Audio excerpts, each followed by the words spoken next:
what's in a name and what is the meaning of our names? What are the what's the energy that we hold, and what is the energy that we can hold with our names? And with us today, as with the last, what, 3 or 4 sessions now, is our friend Ilarion McCureliff, and I'm gonna call on him to say some words about names, and then we will get into some discussion around that. So, Hilarion, you want to? Um, Yeah.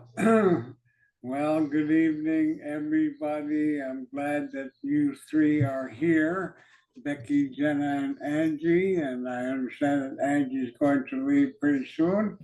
Yeah, names. For example, I was given my traditional name at 4 years old by the last Kuyak that was left alive amongst my people. And he gave me his name called Kuyak, which means like an arm extending out from the body, a carrier of ancient knowledge into modern times, a messenger. And I've been living the legacy of my name most of my life. I'm now 76 years old. Uh, and, most society everywhere has forgotten that names mean something and that it's only up to us individually to find out the meanings of those names. Mine was already defined, uh, and so it was kind of easy for me. And it's not so easy for everybody else that doesn't have this kind of tradition. But the names we give ourselves, okay, first of all, you have a name that's given to you by your parents or whoever. And secondly, we forgot that we used to have names that mean something to us, not just given to us by our parents. And we've forgotten that and all the traditions that went with it all over the world. And so uh, one of the things that we're going to do is ask you in a rite of passage to uh, give yourself a name or find somebody else that's your friend or an elder that can give you a name that would mean something to you that you would take for the rest of your life. And so most of the names that are given by other people. It's rarely given by ourselves. But if you can't find anybody, then we're going to assign you to pick out a name that means something to you in your life. Uh, and for me, my name, of course, has history behind it, and it goes back thousands of years. Uh, and I'm very cognizant of that. And uh, I know that this name, Kuyak, is given to one person each lifetime.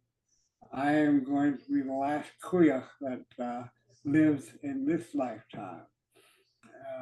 And there's not going to be a new Kuyak because we are at a turning point in human history where we either get it and wake up as real human beings or we're done for. And this is what all the elders that I work with from around the world are saying right now, that we need to wake up now. We humans don't have much time left to make that decision. But the elders are not concerned about that we are at the edge of survivability. they're more concerned about whether or not we wake up as real human beings who are present in the moment and in the heart. And this is the most important thing that we have to do today in this world. That once we achieve that place as a real human being, we will know what we must do during this time of great changes to Mother Earth. And we will know what to do and where to go. And that will be told to us by our hearts, not our minds. You know, the mind, traditionally, the mind would obey what the heart is telling it, and then the mind's job is to implement that which your heart is telling you.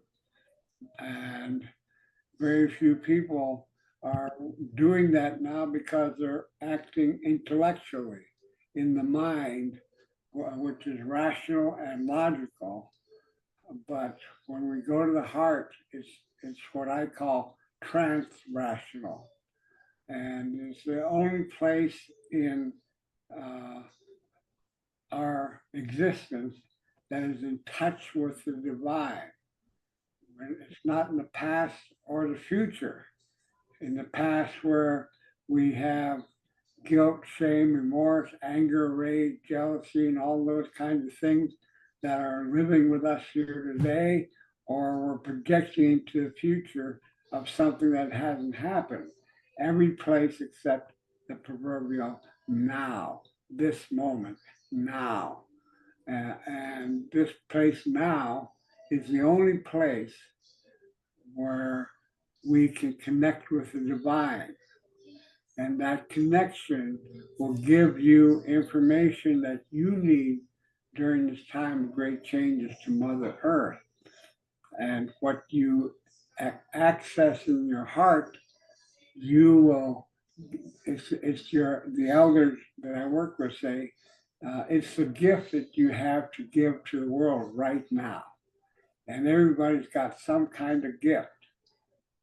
And it's going to take courage to get there because uh, it may require you to do something that you never thought of doing and may sound crazy to other people, but you know it's true because your heart is telling you that. And the heart never guides us wrong. It is impeccably right. It has love, it has compassion, it has patience, it has understanding, all these things that we need right now on this Mother Earth. So many people have forgotten these principles, and for us, it comes from what we call the original instructions. Now, the original instructions were given to everyone around the world, made different only by culture, language, and the vibration of the land. But beyond that, I find I know what is happening in any culture outside of understanding their language or their culture. I understand what they're doing because we were given the same thing. Everybody had the same original instructions. And we need to get back to that now. That's what Mother Earth is saying. That's what the universe is saying. That's what our higher powers are saying. That's what all the elders are saying. That's what everything that is alive is saying right now, that we need to do this. And the elders don't know how many people it's going to take to wake up to being a real human being in harmony with all that is. But we know that there is a certain threshold that we achieve with the number of people who understand this and the principles of being a real human being and act in concert around the world to shift the vibrational frequency of Mother Earth. Right now, that frequency is surrounded in the atmosphere and everywhere else around Mother Earth that is a frequency of imbalance. And Native peoples around the world are beginning to get the message that we need to synchronize our ceremonies in prayer that new vibration frequency will be developed of love, and that when we do that, it will give people a choice of staying with the negative energy or moving towards the one of love. When we do that, uh, the Mother Earth is not going to be as I don't know what you would call it. Um, she won't take the action that will result in more and more, even billions of people leaving Earth during this time. We've got a few years more. So thank you very much. Thank you, and thank you. I will, if I'm going to say a couple of words, and then I'm going to ask you a couple of questions, and then everybody, since there's so many of us now, uh, so, if I broke us into breakout rooms, it'd be one person per room. Uh, we'll do this as we have some exercises for you. This will be an exercise of the whole. But before we do that, I'm going to do this.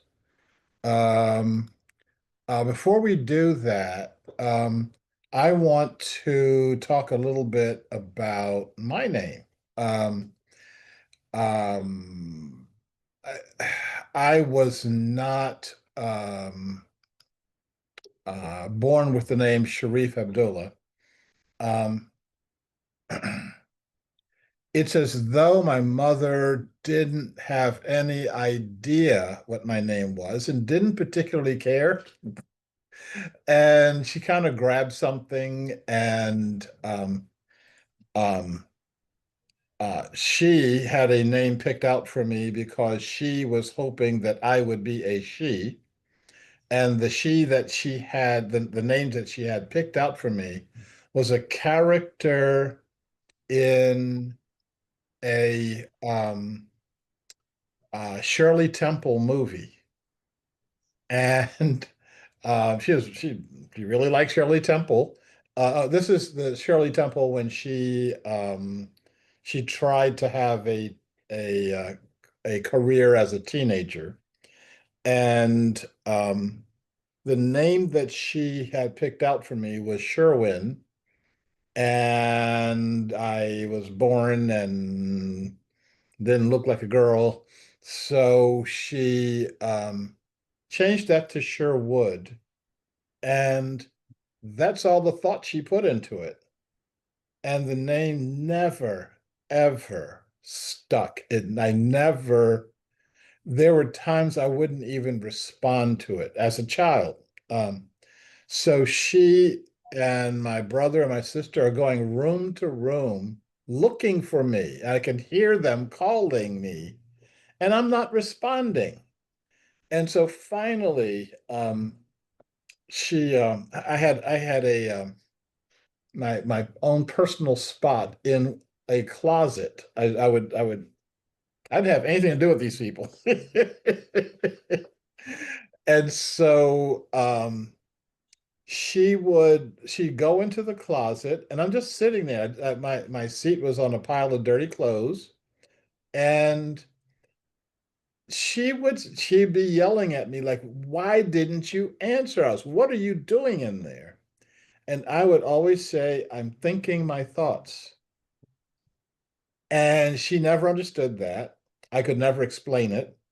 And but I couldn't explain to her that this name didn't mean anything to me. So as a young adult, I encountered someone left a Quran in my room at college. And one of the things it said in it was name yourself a beautiful name. And I said, cool, I now have permission. So now the question was, what's a beautiful name? And um, the name that I chose, Sharif, works on several different levels. So at the time, it's just there's one level, and it means noble. Um, and at the time, I was not feeling very noble. So I said, okay, when people call me, it will remind me to be noble. I later found out that the name is also a title. Um, the person who is the head of a government, the head of a society is the caliph. Um, but the person right under him is the sharif. And the sharif is the person, he doesn't make up the laws, but the sharif is the one that enforces the laws that the caliph makes up, which gives him really broad powers to um, interpret the laws, to enforce the ones that they like enforcing, and maybe not enforce the ones so much that they don't like enforcing. And and it felt like a very positive role for myself. Um, and so on one level and then on two levels, I wound up in a uh, I think a really powerful role in terms of what I do, what I still do, and I need to do this work with other people. I'm not the I don't make it up. We make it up together, and I get to carry it out. Um, what Ilarion said regarding a couple of things. As you know, I've been in several different places in the world, and some of the places have some real interesting traditions regarding names. Um, in Ladakh, which is northern India, southern China, to the west is Tibet. So the people there really look Tibetan. Ladakhi sounds like Tibetan. If you can speak Ladakhi, you can speak Tibetan, and vice versa. Um, People get their names from the monks in their area. And so a woman, when she's had a baby, she said, I had a baby, and what's the name? And he just goes, boom, there's the name. And they're three very popular names. And the interesting thing about them is that they are non-gender specific. So one of my good friends in Ladakh, her name is Stanzin, but her younger brother's name is also Stanzin. So you go to the monk and he said Stanzin, and the mother doesn't say, "Hey, you said that one already, and this one's a boy." Like, no, yes, you're Stanzin too, which kind of makes things interesting in families. The other place I thought I've been to that has interesting names is Bali, um, where you have your personal spiritual name, you then have your family name, and then you have your village name. And then, if you're actually known outside of your village, you will then have an extra village name. Um, your personal name is given to you when you are born. It's whispered in your ears at birth, and nobody ever refers to it ever again, because that's the name of your power. whoever knows that name has power over you. So they don't even tell the child in case they happen to say, "Oh yeah, my name is Joe," and then everybody can get power over Joe. Um, and which is really interesting because the only people who know your true name, your spiritual name, is your mother and father. Um, they don't tell the rest of the other kids. So your family name is given to you by your birth order.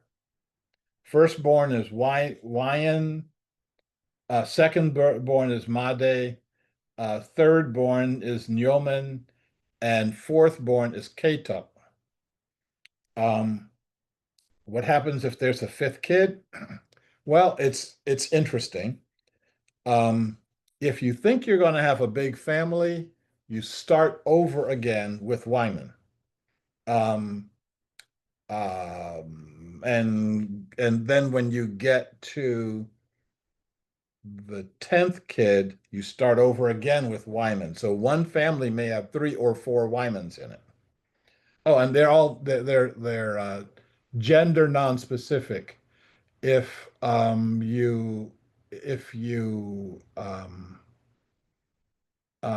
if you are a girl and you're the firstborn, you're Wyan Wyan Ni. If you're the fourthborn, you're Ketup Ni. Um, some families just get when they get to number four, it's Ketup and then Ketup Ketup Ket. And if they have 10 kids, then they may have five or six Ketups. Um, and it works out. Um, the uh,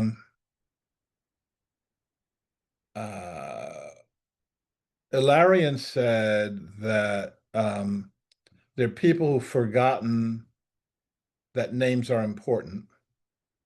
There are people who have forgotten um, that their own names are important. This is a tradition, unfortunately, a tradition in African American communities where your name is just basically sounds. Um, and the name has no intrinsic meaning to it. Um, my um, great grandson, I can't remember his name because his name isn't memorable. There's some sounds that um, my grandson and his um, girlfriend made up. It's not it's it's not a tradition. It doesn't mean anything. It's just here's some sounds. Let's throw them together. And it your name is substantial. It creates substance. And um um as Ilarian was saying, if you are from a village, the elders of that village will know who you are, and the elders of the village um, will focus you or focus your energy in a direction or away from a direction as you need to take your place in that village. And it reminded me of when I knew Malidoma Some, um, who was from West Africa. Um, at one point, I was talking to him, or can we get together at such and such a time? And he said, no, I have to go back to Africa because the elders found my wife. So I have to go back and marry her. And I said, well, this is somebody you know, right? I said, no, I said, never met her. Um, and that's how are you going to marry someone you've never even met? And he said, the elders in my village know me. They know me better than I know myself. And so he went home. How you doing? Let's get married. And they did. Um, um, and as some of you know, if you know them, they were together for years, but they actually separated because that marriage needed to be in that village. It would have been sustained and sustainable by that village. And I can say in my three times at bat, um, um, we did not have the sustaining power of a village to knit us together or keep us knitted together. Um,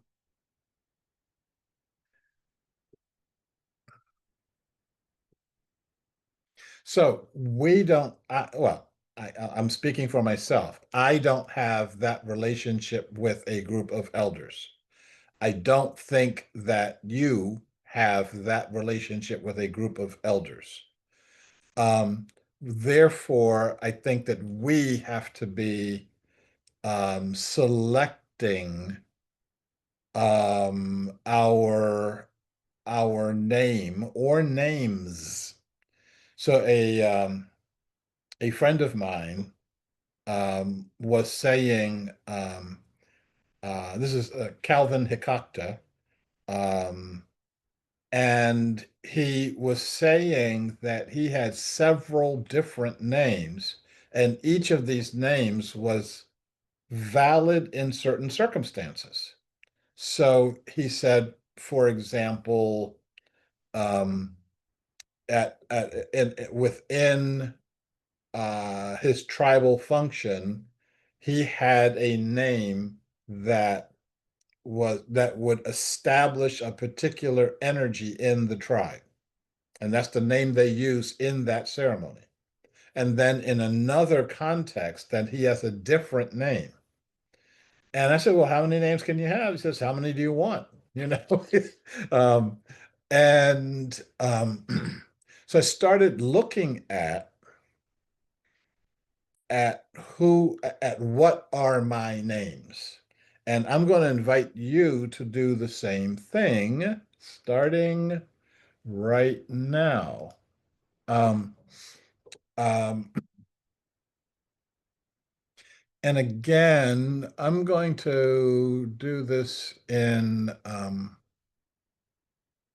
grid fashion so that all of us get a chance to respond to this. And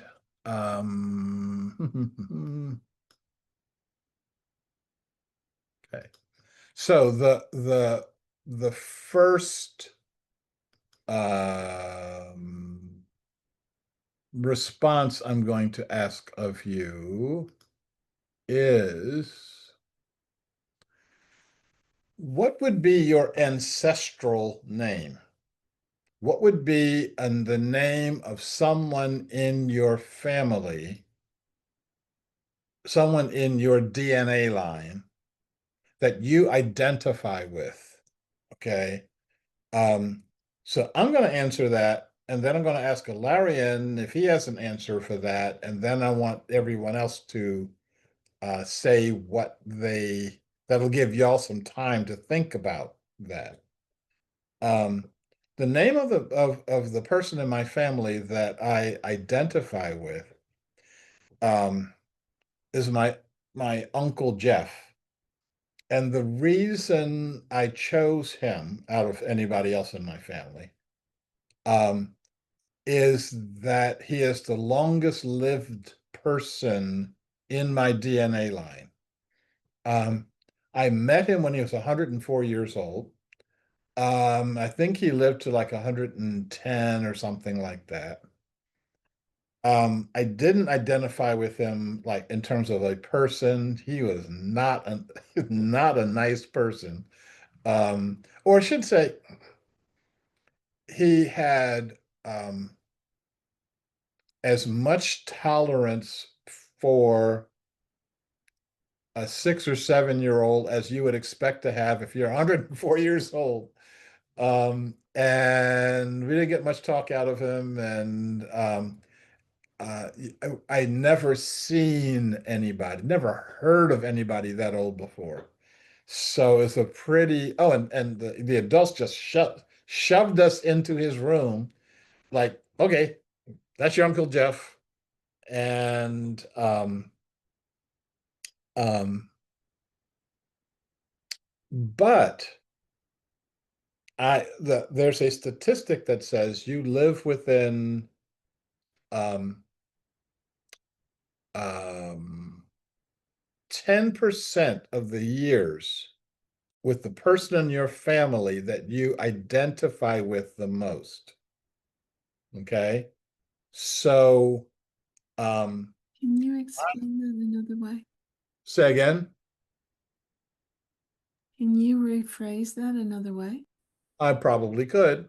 Um, um, you live as long as the person you identify with, and that can be plus or minus 10%.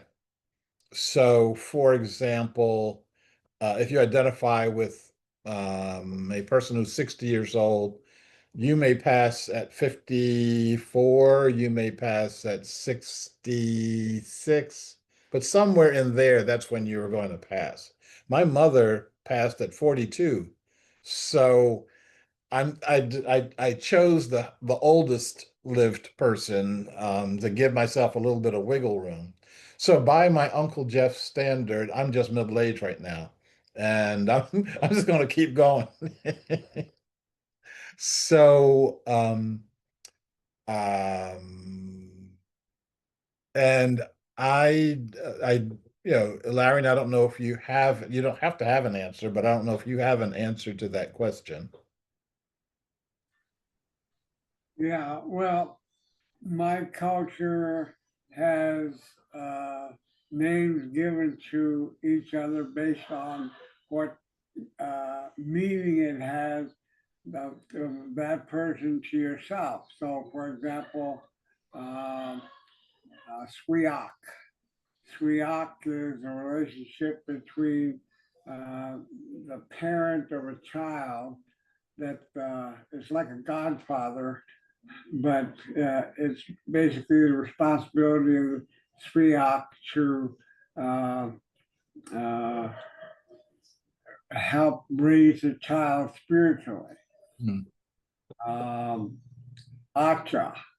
I had, we call each other Sriak, for example, but also Acha is a relationship between a younger and older person, and it's spiritual, and it is such a, most people have a hard time understanding this, but when the young person sees the older person and the older person sees the younger person, they know that that's my Acha Mhm. without any words. And it's a spiritual mentor, a physical mentor. It's a mentor that helps the child grow up into being a real human being. So my Acha taught me what all I know about ethics and value of my people, hunting, fishing, and all the principles related to that. And he took me under his wing from age 5 to age 13. But in that entire time, he may have said 200 words to me Mhm. because words are considered superfluous and maybe even dangerous. My job was to watch, listen, and learn, not ask any questions. His job was to create the space for me to learn. And so that's the relationship that we have. So it depends on what you're doing with that person that you get the name. And it's not necessarily an ancestral name, but it's a relationship.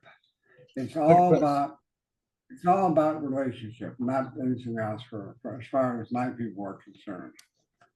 let me ask you a question about that before we get other people involved in that. You said it's not necessarily ancestral name, but is that person who's assigned to you, are they in your DNA line? Are they related to you, or they can go outside of the village and say, this is your Acha? Well, we don't make that distinction about DNA. What we do for, I use this example frequently.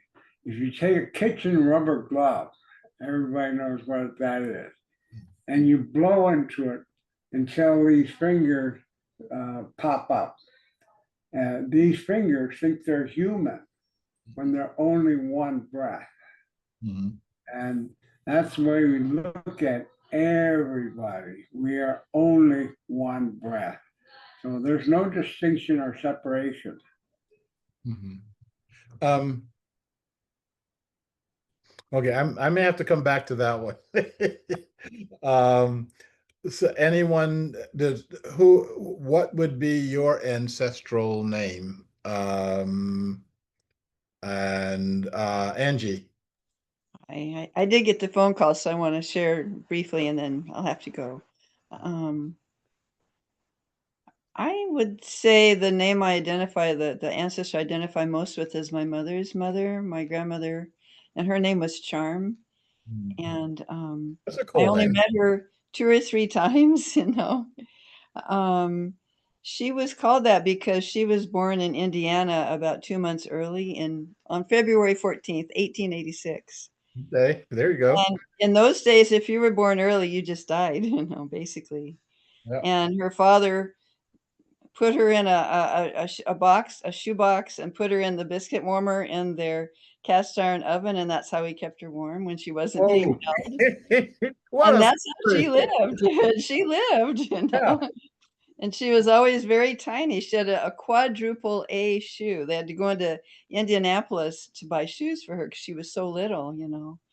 But she had a very strong spirit, and yet she was very gentle. I remember as being her being very soft and gentle, and I always knew she loved me, always, even though I didn't see her very many times, you know. And I feel like you know, there's personality types in families, and I feel very much like I kind of came through her personality, you know, that I feel like, you know, there's a lot of type A's in my family, but at least she and I were kind of the type B's in the family. But anyway, I very much identified with her, and I left her name, you know. So Yeah, Angie, my people, uh, the way we understand that grandma and grandchild relationship is that the grandchild picks up spiritually where the grandmother left off. absolutely, absolutely, I can totally relate to that, you know. Um, So well, right now I'm in the middle of a family crisis, and I can say absolutely for better and for worse. That gives me some insight on dealing with a situation I'm having with my grandson right now. So mm, um, I'll thanks for that. Thanks for those words.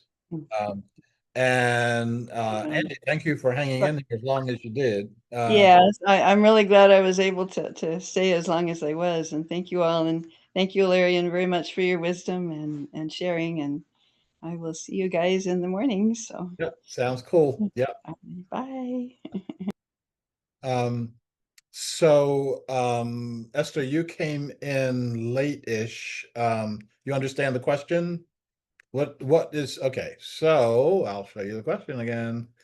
We're talking about names, and so the question is, I'm going to ask you for several different ways of thinking about your name. Okay. So the first question is, what is your ancestral name? What's the name of someone in your family that you identify with, you choose to identify with? You may not have anybody in your family you identify with, but that's the question. I'm going to ask that of either Jenna or Becky now to give you a chance to think about it.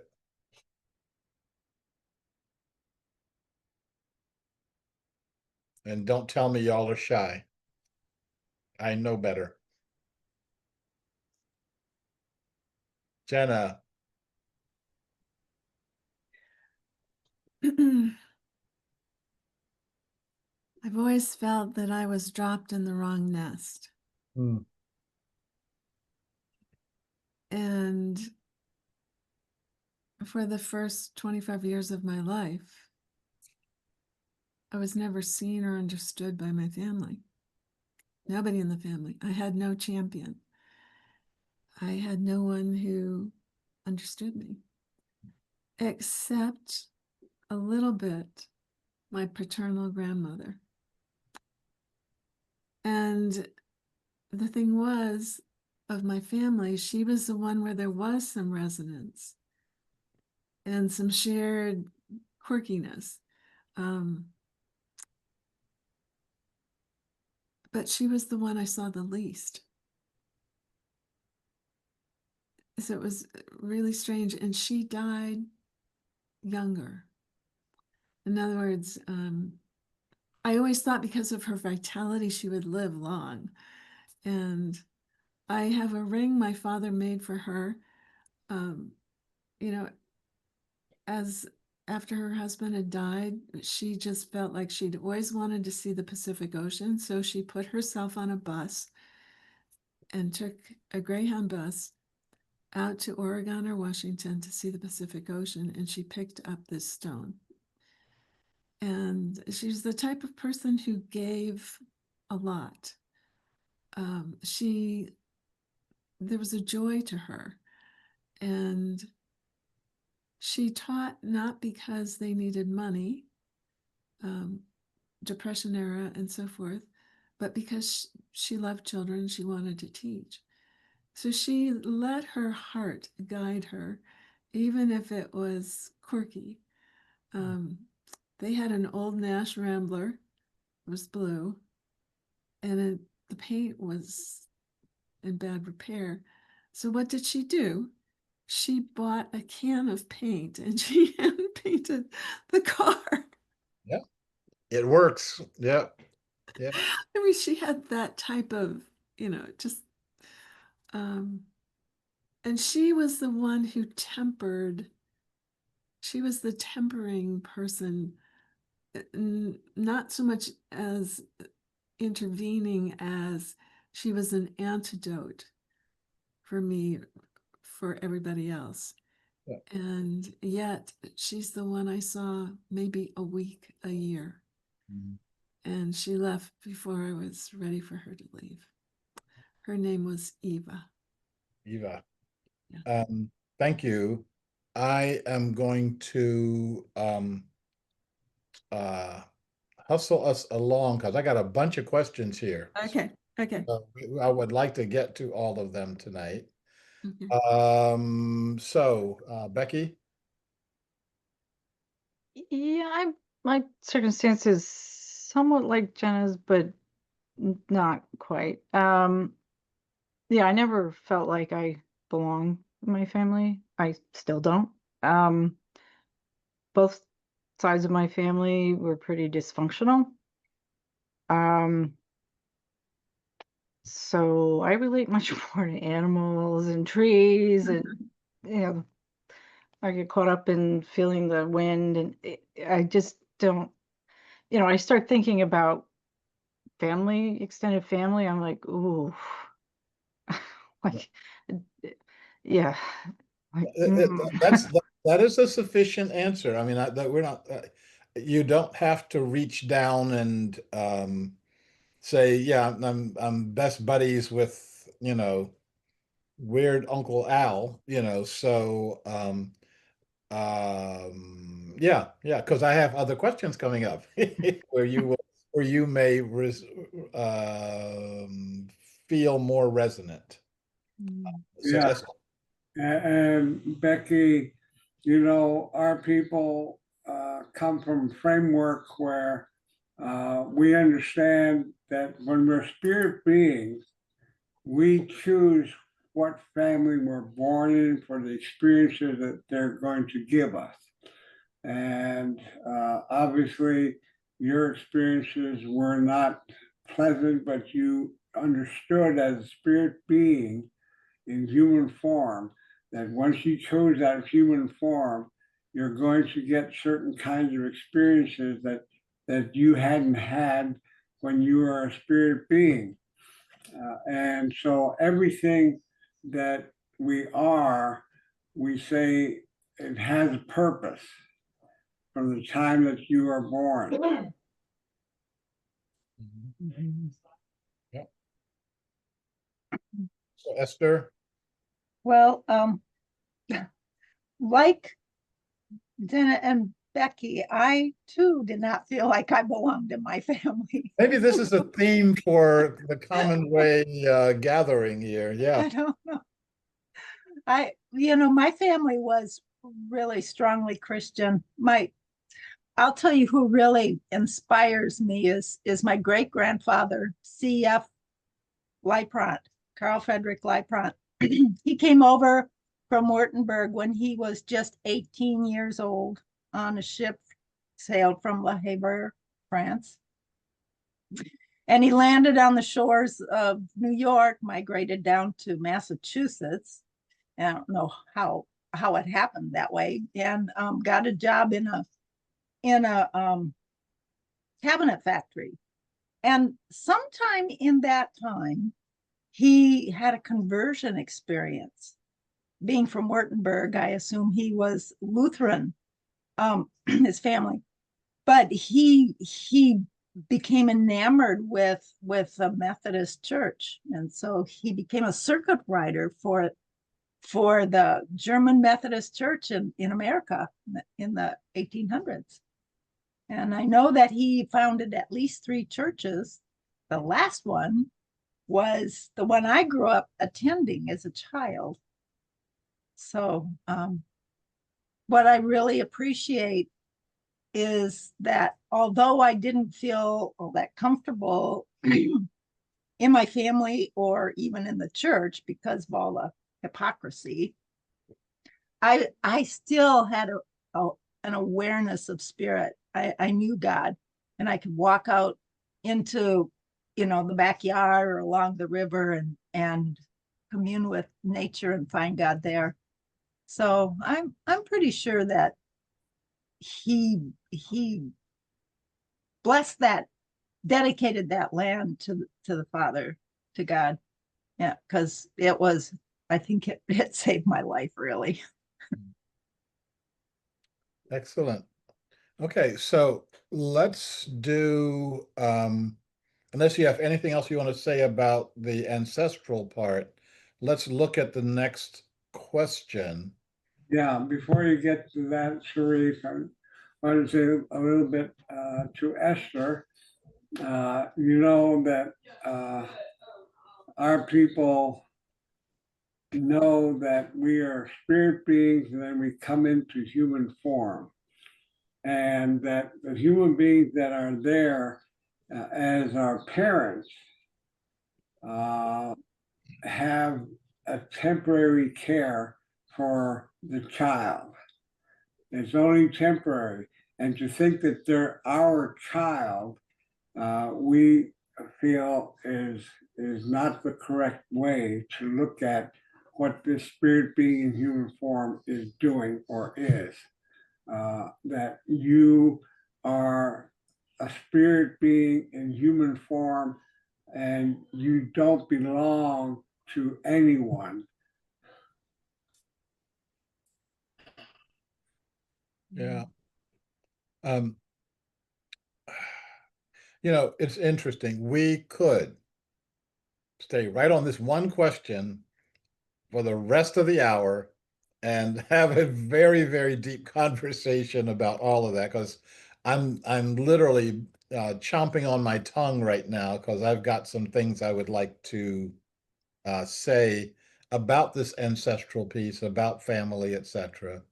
But I also think that some of these other questions are also important. So let's get to at least the next one. And that is, what's your ecological name? What's your earth name? What's the name of a non-human being that you identify with?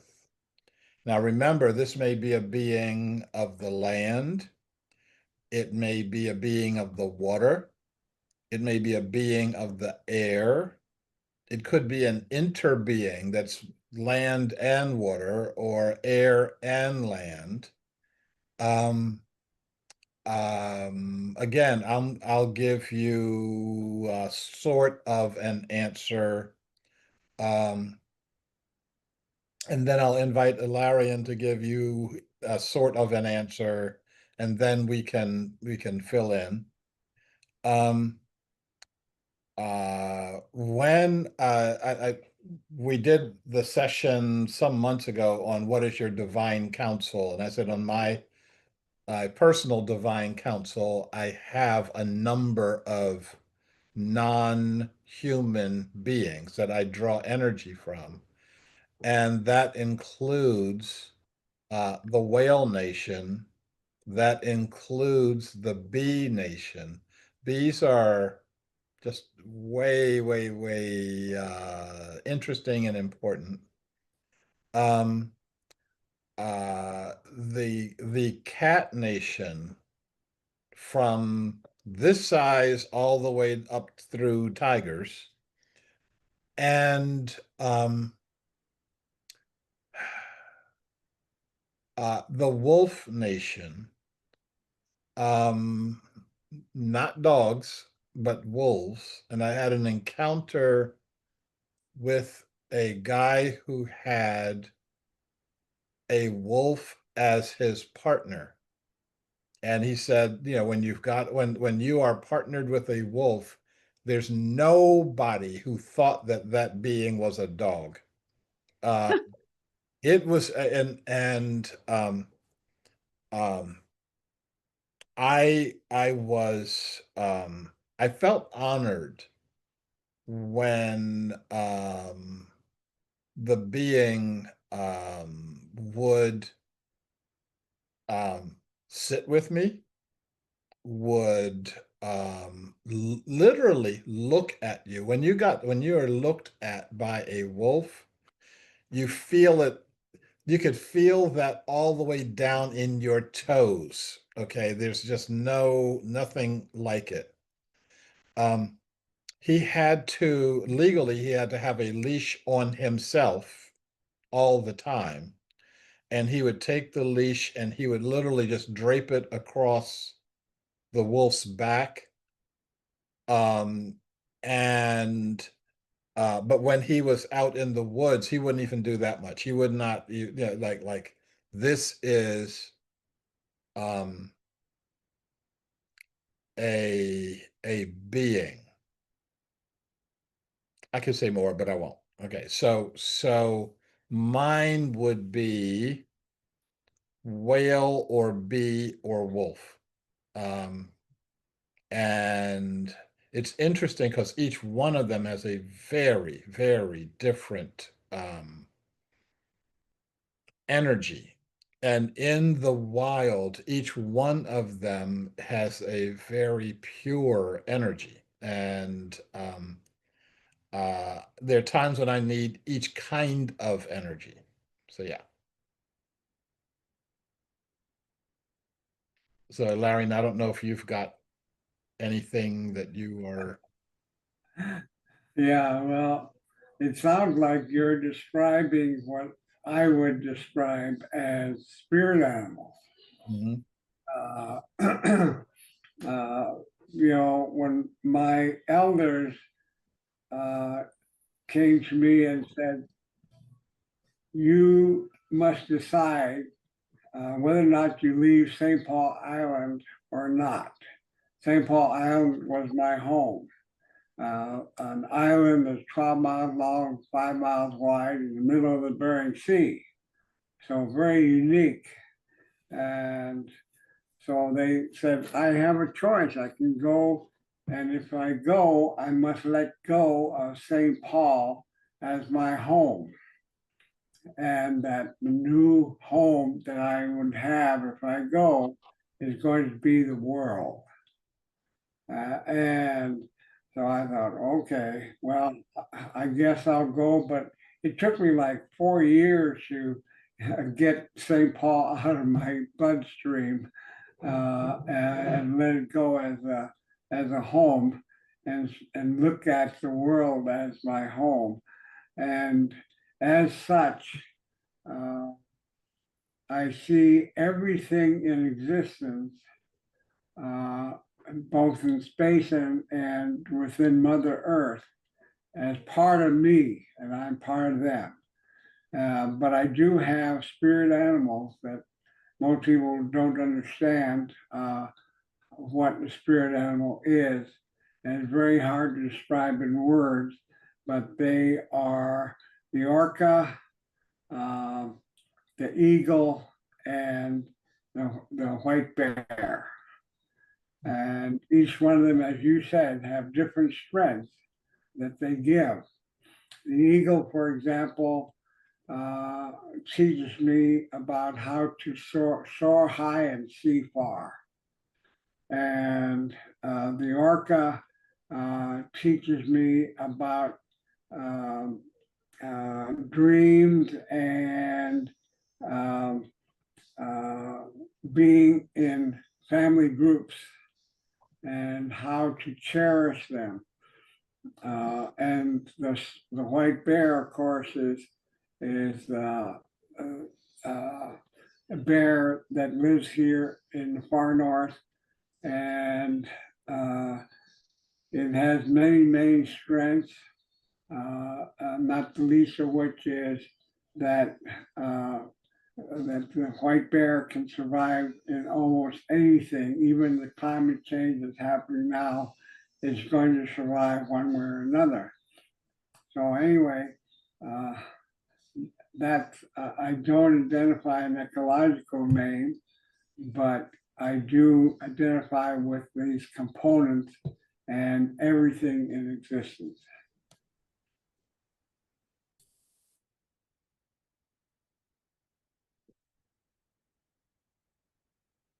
You know, the only thing that I can do, where am I?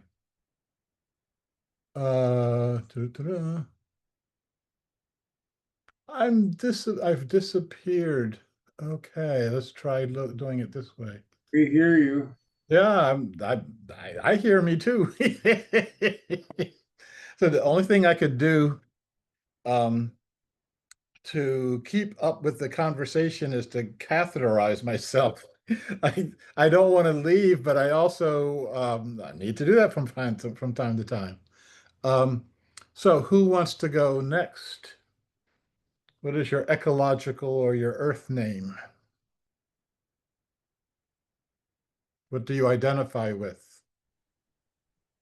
Becky? Well, kind of like you were describing, Larry, and which I was sort of like, sort of everything, just the whole aliveness and just being part of the whole. Yeah, I don't know how to describe it, but it's not like a single. It's just the whole, the whole.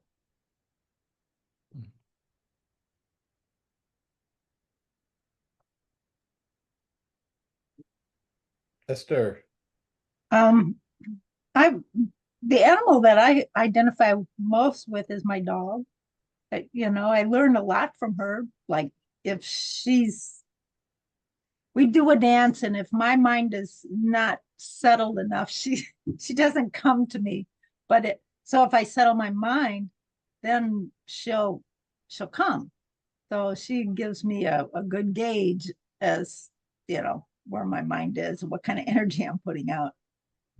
But as I relate with nature. Like if I walk among trees, I can feel their energy and their life, and it feels so good. I love gardening and just being with the plants, and I like going to parks and forests and um appreciating animals mostly from afar because I'm a homebody. Yeah, Esther, we have stories about dogs and cats. And as the story goes, the dogs and cats made an agreement with human beings to be devoted to them, and in return for which they would receive care and comfort and love.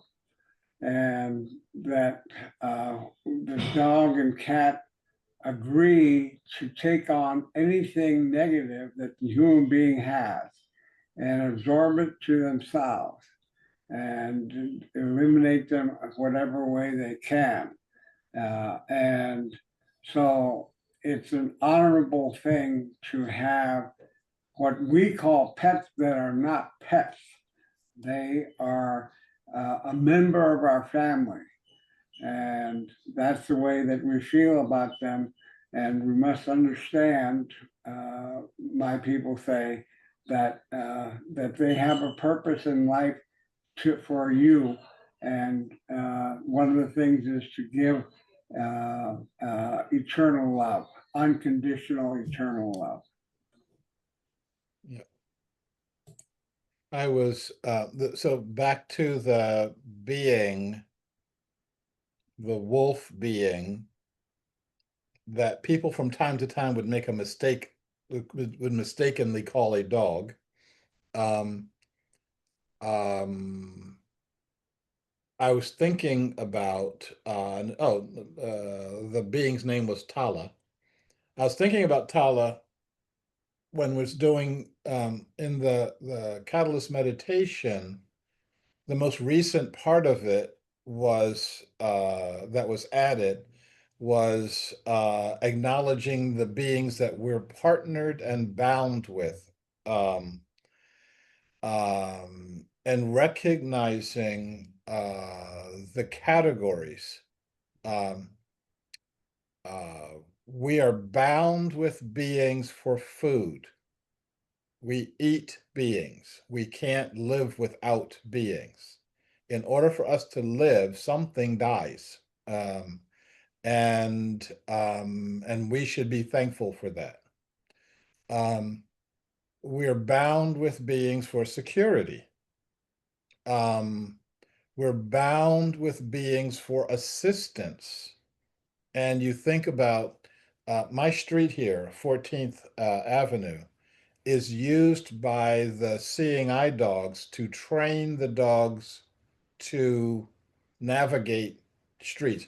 For some reason, they think that this is a normal street. Okay, so you always see the dogs, the trainee dogs, the ones that are still jumping around, curious about stuff, um, and recognizing when the dogs get finished being trained, that person is relying on that dog for their lives. The dog cannot have a single lapse of of attention. And people are, oh, can I pet your dog? It's like, no, you can't pet my dog. Can I put out your eye? You know, um, and and although I don't have pets, people rely on their pets for love and companionship, especially in the weird society we've got nowadays where we can't do that with those human-looking animals out there. And to recognize that they rely on us for that also. I was talking to a woman who said she had chickens. Hmm. And I said, well, they're your pets. She says, well, no, they're not pets. She says, I love them. And when their time comes, I chop off their heads and pull out their feathers and I eat them. It doesn't stop me from loving them. Um, and she really helped me to understand having a relationship with beings. I'm thinking about that, about the piece of fish I have thawing out on my counter right now that's going to be dinner. Um, um, I was going to say but we, you have an up close and personal relationship with that piece of fish. Okay. And I'm and that's how we should be saying thanks when we're being grateful for that. Okay, and I'm slowing things down now. So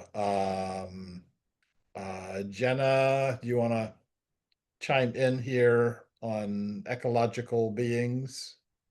Yes. From the perspective of spirit animals, the two that for some reason have resonated with me, and this is not something you can logic, are black jaguar and hawk. And as it turns out, a month ago, I was at an event and there was a man there with a live hawk. And it was the first time in my life I've had some experience with hawk. I'll try and make this brief. I had a trying experience related to my child when he was young. And I was really struggling with how we were going to get through this. And one day I went outside and I was aware of a hawk flying, but it was more than that. It's like suddenly I felt the strength here in these joints of where the wing connects to the body of the hawk, and the strength that it took to fly, and that lifted me. And that has always stayed with me, that sense of strength in that part of the body. But it was tangible, it was lucid, it was experiential. And there are times where hawk feathers show up. So it was mesmerizing to just be able to be, like 2 feet from this hawk and just be together. I've had an earth-based name, actually 2 of them, but one, I've had earth-based names come to me in recent years. One is for the work that I'm doing, my legacy work, that relates to water, and I'm not really ready to share that. The other really is more plant-based. And so similarly to Esther, I do love nature. My mother's side of the family was into farming and in a rural area. We spent many holidays and summers on my grandmother's farm. But what I really gravitate to, though, are the plant kingdom more than anything else. If I had to pick a fish, it would probably be dolphin or whale. But so They're not fish. oh, right. Well, but they're in I, water. I do the same mistake. Yeah, yeah, yeah. They're in water, and my legacy work, it has to do with water. But I have a name that's from the plant side that has come to me. And it's a name that when I check on the internet, nobody else has, amazingly. It's 2 words, and I'll share the first. The first one is Tulsi, Tulsi, which is sacred herb. It's sacred basil from India. Um, in a raptor story. Um, here in Portland, at the Forestry Center, there was a raptor exhibition, and went up there, and they had all sorts of birds there. But the star of the show was this golden eagle that is a huge bird. It's when you see it in the sky, it's like, oh, there's an eagle. But this was on this woman's arm, and she had this glove that went all the way up to her above her elbow, and the bird had leather thongs on its claws, and it was gripping her arm, and she was gripping its holder, and the bird was just kind of like chilling. You get the bird is just looking around like, yes, I know I'm the baddest thing in the room, so everybody should look at me. I'm take a really good look. I'll turn this way so you can look that way. Um, um, and also I'm looking at the bird and I'm talking to the woman, the handler. I don't want to call it a keeper. Call her a keeper. But I was talking, and all of a sudden, as I'm talking to the woman, this bird focuses. It goes shoo, and doesn't move, and it is looking at something. The bird did that so um, suddenly that I jumped. The woman holding the bird jumped. And this bird was completely, totally fixated on a woman who had just pushed her baby stroller into the room.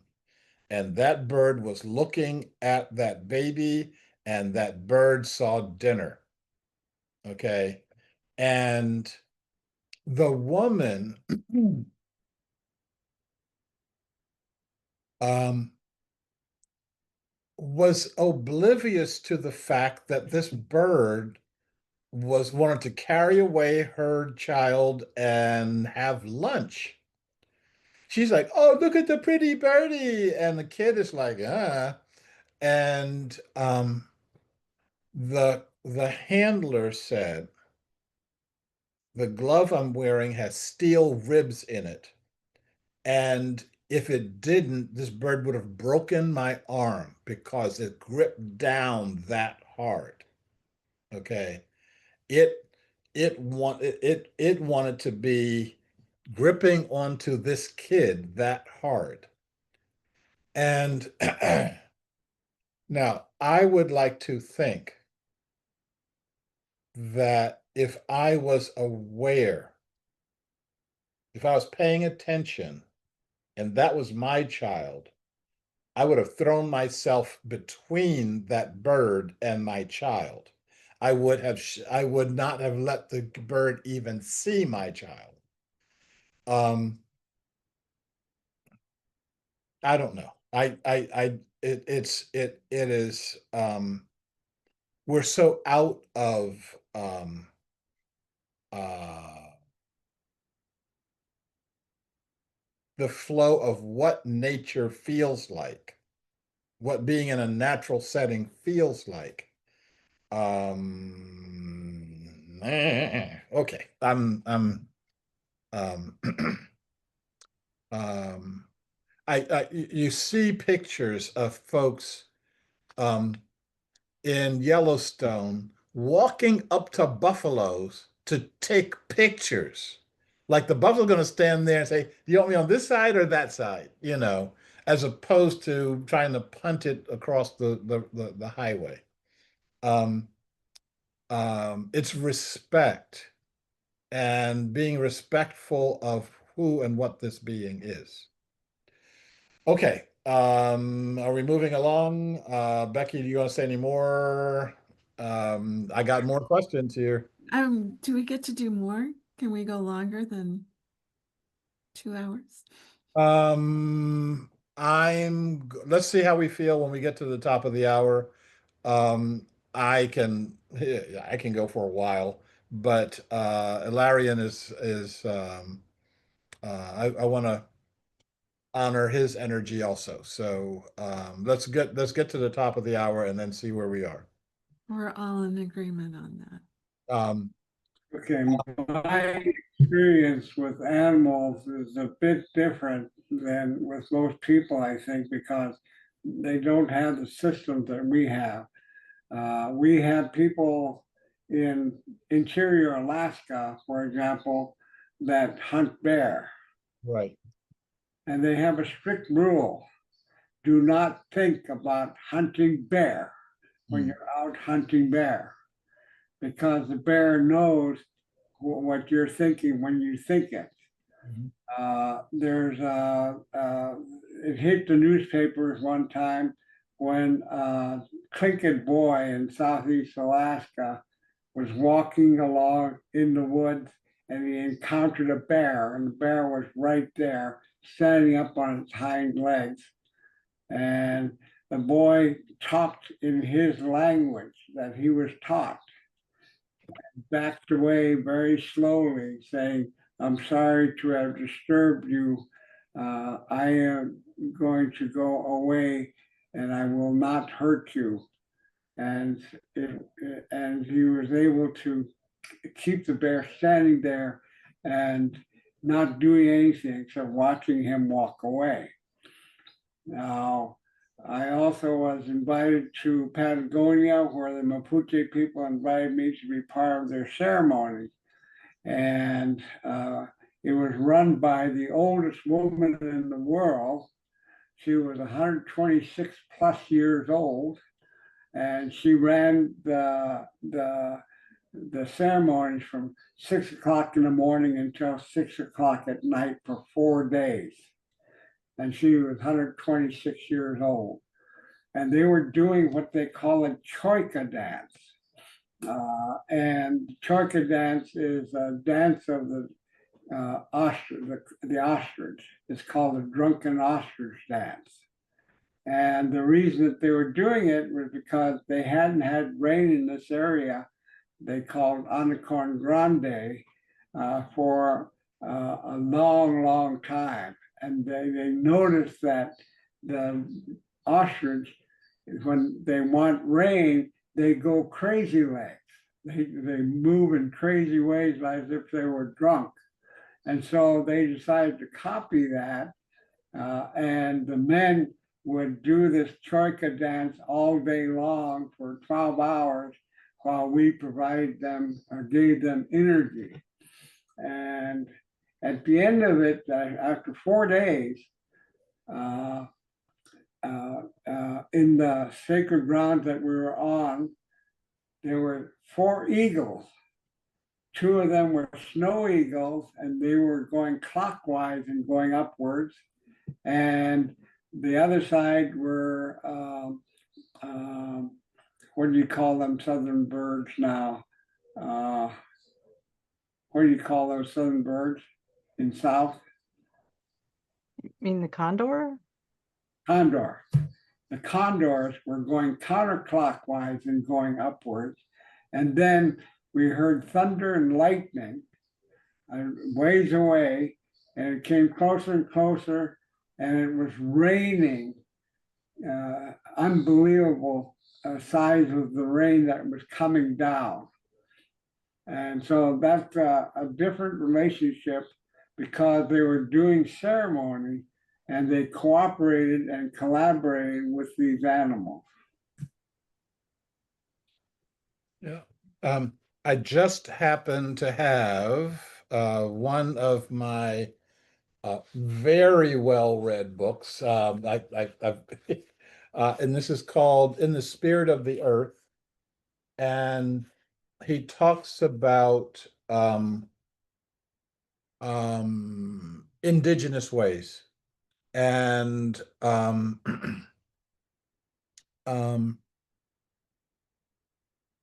I can pull quotes out of almost any place in the book. The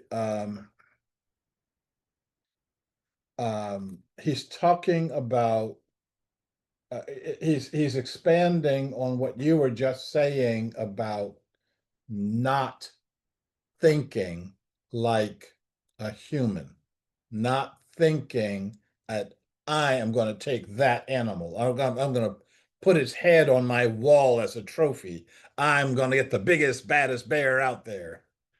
And he says, it has become clear to me that perception has to be understood and recognized as a reciprocal exchange. When we see things, we are also being seen by them. When we hear things, we're also being heard. Perception is a type of communication that precedes language. Um, and he goes on to say, there's nothing for me to say audibly, nothing for me to fashion. Um, I stood in a place of palpable powers of the earth, an intruder, and was deeply ashamed and yes, frightened. This was a place of enormous meaning to me, and I felt loss. Yet in some ineffable way, I felt that I should stay. Um, the uh, and he goes on to talk about the medicine that the beings carry with them. And if you are paying attention, you can be there with their medicine. And not only that, and I've had this experience a couple of times, I'm able to see with their eyes. I'm able to become the Ugudawa, which is an animal in Sri Lanka. I'm able to become the yak in Ladakh and be very conscious that this is a reciprocal exchange. It's not like me looking at them. There's this looking going on, which I think is really, really cool. Okay, we'll do one more question and then we'll see what we're going to do with the rest of our questions here. One more question and let me so what is your hero name? And so this is like, who is your hero? Do you recognize or have a hero? And that hero may be someone from your history that you recognize in your history. This may be someone who is mythical and could be historical and mythical at the same time. Or it could be someone like, let's say, the Hulk is your is your hero, or Iron Man is your hero, in which case you're looking at their qualities or their energy, and hopefully you've got someone in mind a little more meaty than comic book heroes. Mine, um, I think that everyone in my what I call my societal transformation lineage is a hero for me. Um, and I consciously call on their name. I consciously call on their energy when times get uh, hard. Um, Gandhi and Martin Luther King and Václav Havel and Nelson Mandela. And I'd also add to that list um, Vamala Thakar. And like I said, when times get rough for me, I remember that there are people in my societal transformation lineage who had really seriously rough times, and they transcended them. They got their act together, and the fact that they exist helps me keep my act together. So I don't know if you have those kinds of heroes, Ilarion. Oh, mythical. Uh, mm, Not. I'm aware of that myth can be very powerful, but I just don't have any that are mythical or fictional. If I think hard enough, maybe something will come to me. Okay. Well, my perspective is maybe somewhat different than most people. When I, for example, drive by and driving and I see a homeless person, I say, bless you for having the courage to be on Mother Earth at this point in time. And I see there's a reason for everybody to be here right now. They have chosen to be here, and it takes courage to do that. And so, as far as I'm concerned, everybody's a hero, even the most dreadful person that you can think of.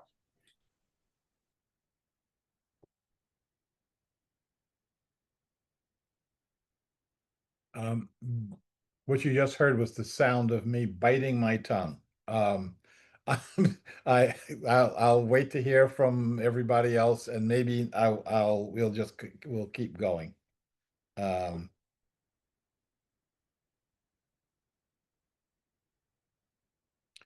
okay, somebody, yep, Esther. My hero is Jesus. He he he was really a brave person, and yet he was totally a peacekeeper, and it inspires me. Yeah, actually, we call him the universal enlightened being.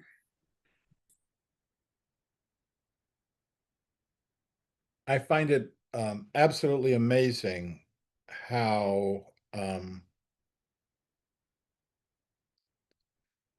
especially in this society, people can look at him and not see him. I was talking to a guy. This is right in the beginning of the Iraq War. And I was in some city to do a talk, and the person I stayed with, I think they set me up with him just to see how if I could maintain some level of equanimity with him, because he was really hawkish. He wanted to go in with nuclear weapons, just bomb the whole country, etc. And he was a priest. He had the collar, and he had a big crucifix around his neck. And I said, um, uh, I think that there's always an opportunity for us to practice loving nonviolence. He says, "Oh no, you need a strong defense." And I pointed to his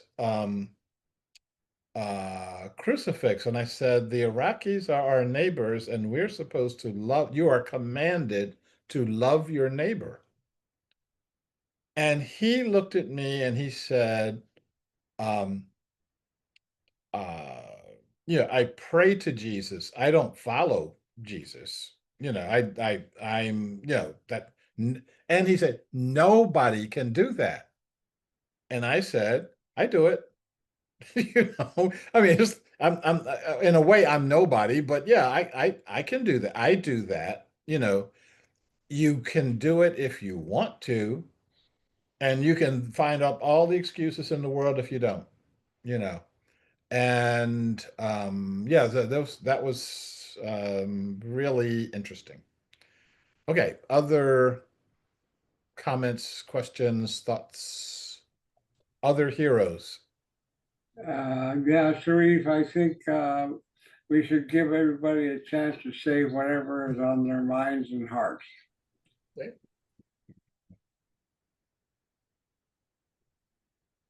Becky, you are unmuted. Yeah, for me, it's kind of hard to describe, but it's sort of just the awe, the of life, just that it is what it is, and it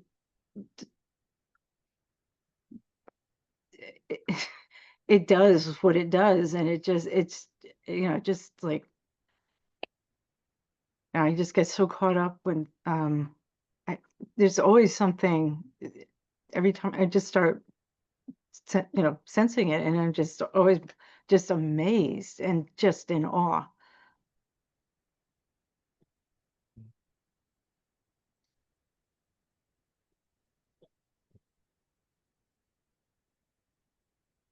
Okay, and Jenna.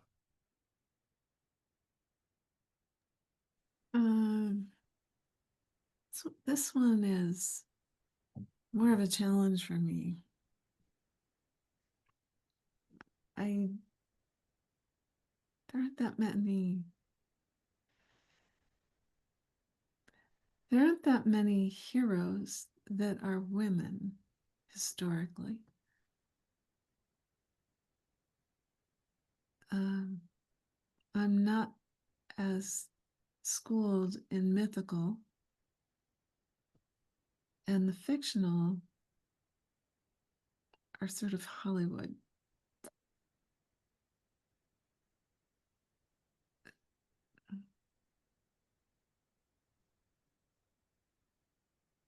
So I'm not sure. Okay. It's interesting that you said that, cause I'm until you mentioned about the women heroes, I didn't think about the 2 or 3 books I'm carrying around in my book bag right now on Mary Magdalene, Uh, and mhm. start thinking about her as um, a heroine, um, and getting um, uh, well, uh, so yeah, so she's also in my lineage, and I keep forgetting about that.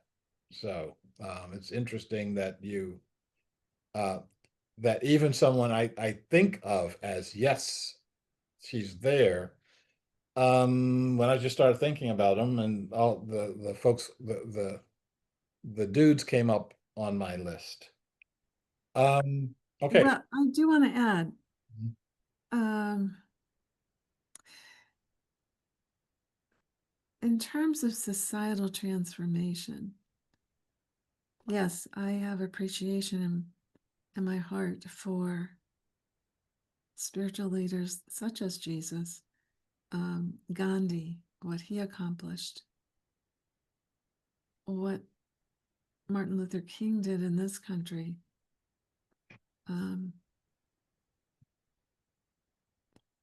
And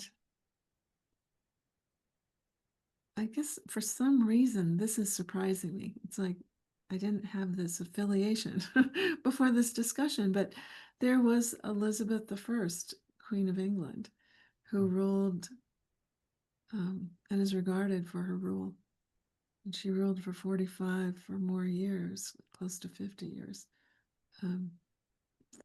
But that's if I had to choose a woman, I guess. But Mary Magdalene, yes. I don't think of her as a hero, though. I think of her as the example of what's possible. And she's Hmm. being revived finally.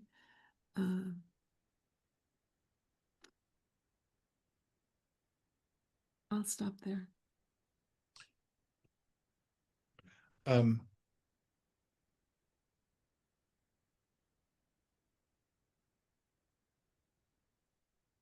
Okay, so top of the hour.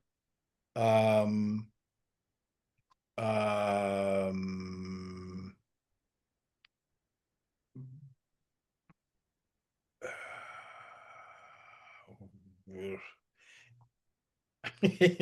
what do we want to do? Another 10 minutes, 10, 15 minutes?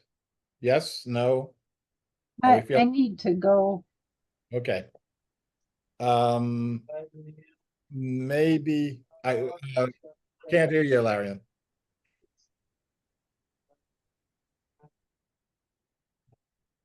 Still I can't. said, so do I. Okay, we're going. Um, I can tell you the other questions. What is your values name? You know, are you so and so, the brave, the wise, the loving, you know, the courageous, the quality of your activities and quality of your values, and then the quality of your activities. Um, the um, your um, the tireless, the funny, the whatever you got as activity. Um,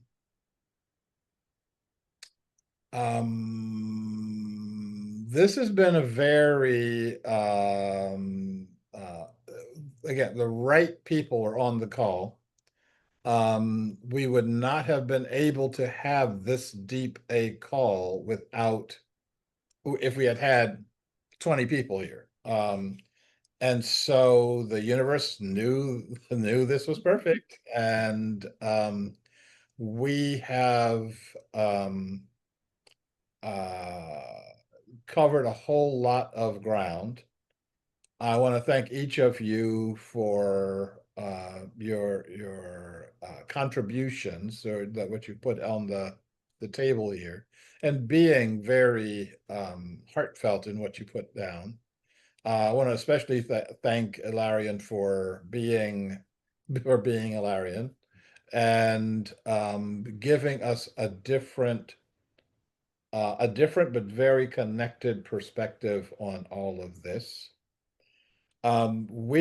Ilarion and I have been talking about our rites of passage. We've got some suggestions for you. I won't be talking about them tonight. We need to go, but we want to fire things up on the new moon, and the new moon is on the 19th, I think. I said, and uh, we have some suggestions for how we can coordinate that energy across all of our time zones and across all of our lives. So we live very different lives. Aaron, do you want to have a last word here, or uh, are you feeling complete or complete? Okay. So, thank you for this. Look forward to seeing us again either tomorrow morning or Thursday morning or next Tuesday or whenever you encounter the Catalyst meditation. May all beings be well. May all beings be secure, and may all beings be happy. Thank you, and I'll see you later. Bye.